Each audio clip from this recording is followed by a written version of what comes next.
So ayan, good morning po. Ayan, welcome back po muli sa ating munting YouTube channel, Sherwin TV. Ayan, so ayan, ngayong araw po ay hindi muna po tayo bababa sa ilog at tayo po ay pinapapasok ni Daddy Donut din sa kanyang ginagawang bahay, ano, kasi medyo ano lang po yung mga gawain doon. Magpupurma na sila sa taas, so kailangan po ng dagdag na labor doon sa ibaba para makatulong ni Bilog. So ngayong araw po ay sa Gabon muna po tayo papasok. Ayan, tara po.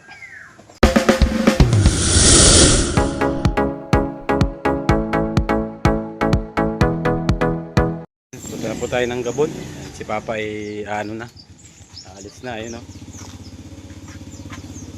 Ayan. Mukhang may dala namang ampalaya square road, sunod ako duman. Sunod ako. Bata! Ayan, si Papa po ay papasok na doon sa ginagawang bahay ni Daddy Donut. Kami nga may ampalaya pa, yung binili pa kay Kuya Rod. So ayan, pupunta na tayo ng Gabon, no?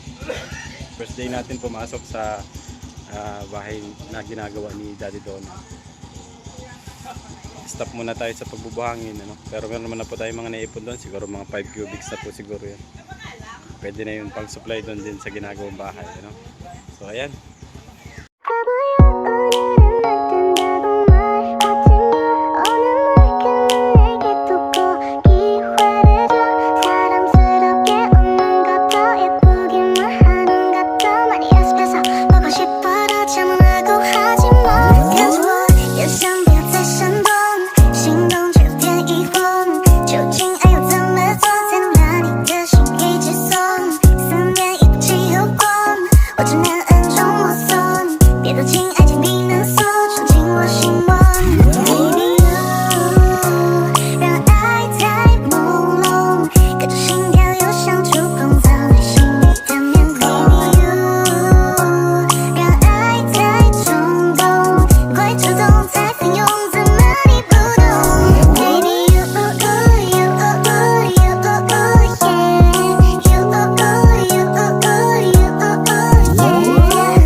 Ayan po, dito na po tayo sa bahay ng Morales family, dyan sa Morales compound.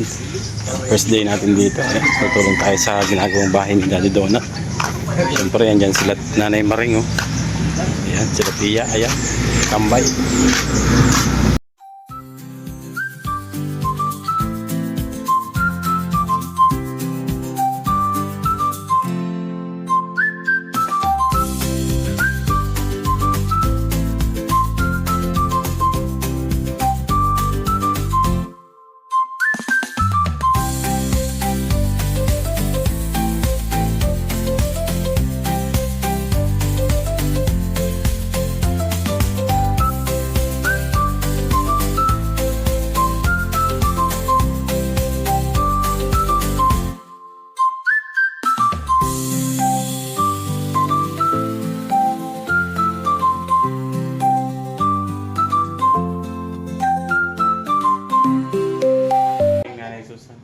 Naamanday ka!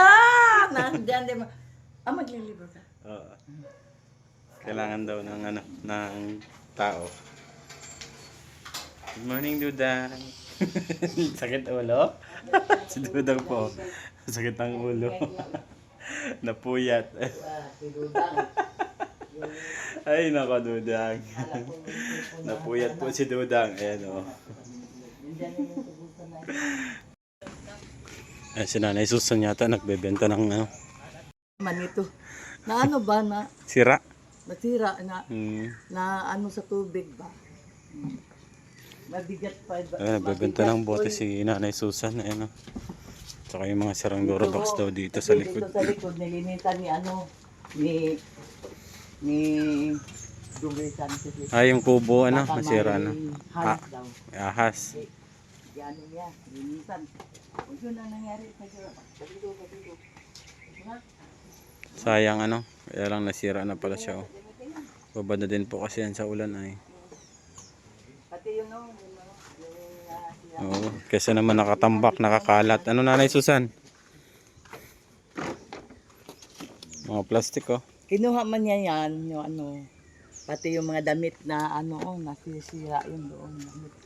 Kasi yung damit niyan, dito nakababad, may tubig. Kaya dito, yung yan, bahay, yun, may ganit, may ano doon, bubong, kinuha na. Sira na talaga. Yung ibang damit yan, nilabahan. Nakasinabangan pa. Dapat talaga, tama lang yan na nalinis eh, no? Parang inaanuhan ng ahas. Natapon na. Pakaanuhan. Kapag may ano ako, may yung ibang damit yan, nilabahan ko na. Pag Yan. baka harungan ng halas. Hindi ko na magamit na. Tapon na muna siya. Yan. Tapon na. Dapat nga sunugin po yan eh, kung ano, kung matutuyo. Tataguan pa rin yan ng ahas eh.